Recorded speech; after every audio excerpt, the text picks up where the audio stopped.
What's up, Blasianeers and Blasianettes? So, I've been wanting to do this review for quite some time, so, um, I figured, I really need to do it because I did watch the movie recently, and that worked up the motivation for me to do this review even more. So, here we are. Now, there's gonna be spoilers in this review, so if you have not seen the movie, go rent it, go rent it, see it for yourself because I'm just about to screw it up for you. Go see it. I mean, just watch it. Well, go rent it. Whatever. Okay, just watch the damn movie. Now, I gotta say, around the time it was released, when you saw the trailers, it made you think like, is David Dunn really unbreakable? Does he really have superpowers, or is it all just like an illusion? Or is there something else going on here? That's how through like a good chunk of the movie, it doesn't feel like a superhero movie or let alone a comic book movie at all, and that's what makes it so interesting. And for those who are not really a fan of comic books or superheroes, that is a good way to ease, that particular party into this movie. And like both this and X-Men, did that really well, like grounding, the story in reality. But the only difference is with X-Men, you already know. I mean, like the human society is already aware of these gifted, individuals. So here, we're just now seeing that, like with David surviving the train crash and the train derailing and everything. Him being the sole survivor of that crash, for that matter, and and that's where I guess people start to wonder, well, or at least only Elijah starts to really be determined that he is on the other side of the coin, like where Elijah is breakable. Like I didn't see that one coming, like going into this movie, like where Elijah is the exact opposite of of David, like where he is breakable. And but yeah, I mean, like, and I liked how when we see a flashback of him and his mother, and he gives her and she gives him a comic book, and she said, I heard that this comic book I heard that this issue has a surprise ending, or the limited edition. I think she said that. So that's pretty cool. When you look back on that scene after watching the whole movie, it's like the movie is just telling you to buckle your seat. There's gonna be a twist at the end of this, like by the end of this ride. It's gonna be a bumpy road, and that's what it was indeed. And back to when I first watched it, like when it got to that point where David said that he was sick before. He did get, he was injured before, where he said he was injured in a car accident, and he was sick, like when he almost drowned in water. From there on, I thought, oh, okay, so does not have superpowers, okay, for a minute. But I did, when I did watch it again, I did sit through the whole thing, and I'm like, oh, wait a minute. From the moment when he is when he's lifting weights and he puts on all the weight on there and he's still lifting, I'm like, okay, so he does have he has super strength. And then he adds filled buckets of paint onto the weight, and he's still lifting it, and I'm like, okay, so he does have powers. That, and he's unbreakable, and it seems like when he comes into contact with someone, or someone who's doing bad things, he can see what they have done, pretty much. And his defining moment at the end of the movie when he goes after the orange man, as he is addressed, not in the movie, but addressed, in general, like on the soundtrack. They said, the Orange Man music score and whatnot.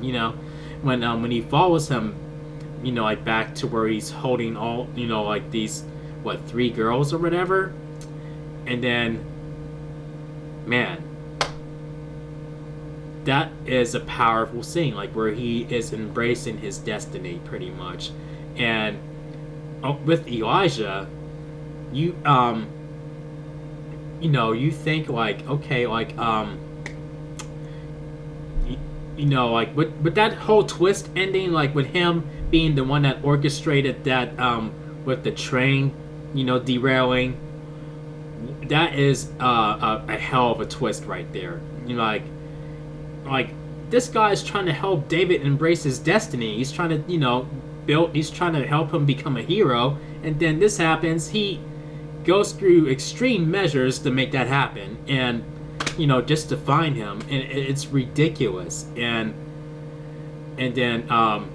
then he starts to see that, like for himself, that now you know who you are. Now I know who I am. And it's like he is taking full responsibility and embracing what he's done, and he's like basically, I guess, the villain of the movie, pretty much, since he did that, and even though I guess the movie didn't have a real, I guess a real simple villain, you know what I mean? So that was done pretty damn well. I never would have thought that.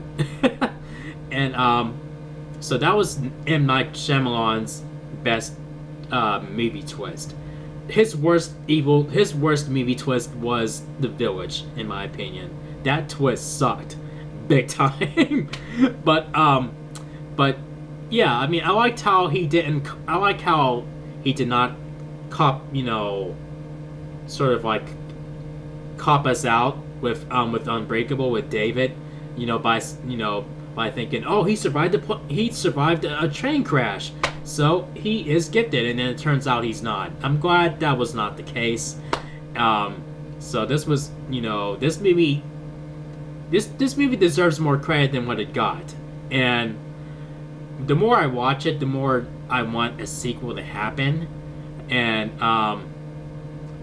this happened around the time when the superhero genre was going to make a massive, like a massive impact.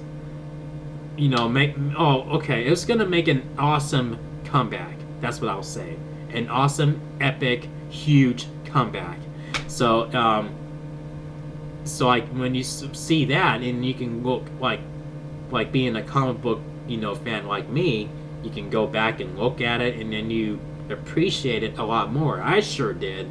I mean, I wish I appreciated it a lot more when it was just brand new and it's released in theaters. I wish I saw it in theaters. I mean, like, ugh. But with that all being said, this gets 4.5 chair spins out of 5. 1, 2, 3, 4.5. Well, you know what? It gets 4.5 chair spins. Yeah, it's that fucking good. And I'd say, you need to see this. You don't know what you're missing if you have not seen it before. But hey, I just fucked it up for you if you didn't see it. But anyway, yeah.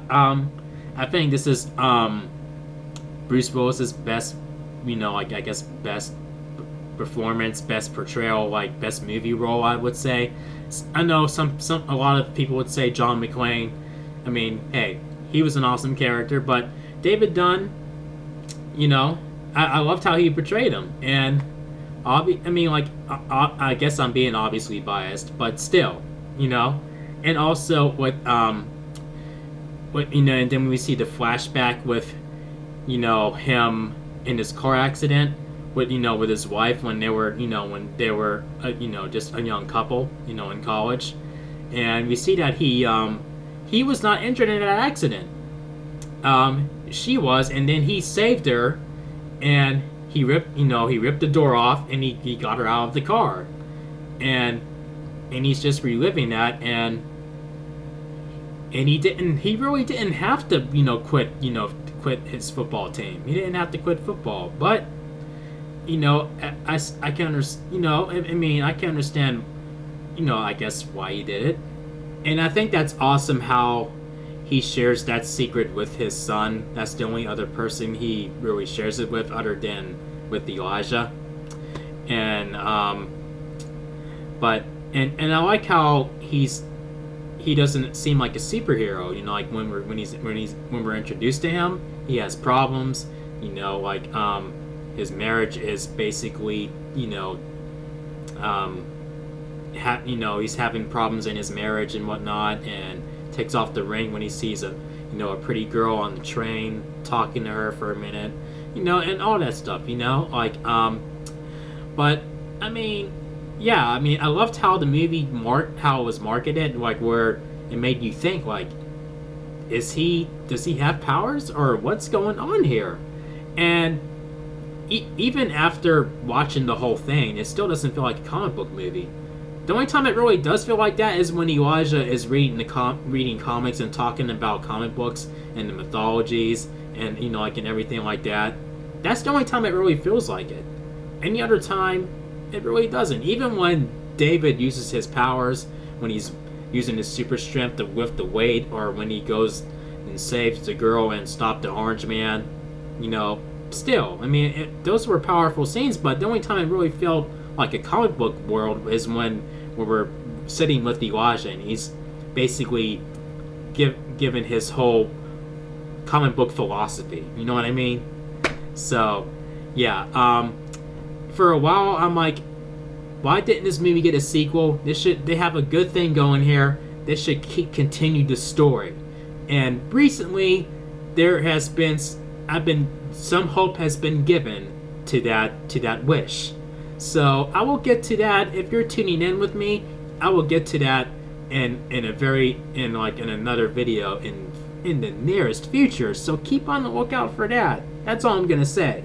So if you guys enjoyed my review on this movie, make sure you thumb up the video and make sure you click subscribe if you're a newbie to the channel. Thank you for watching, and I will see you guys in the next video. Peace out, y'all.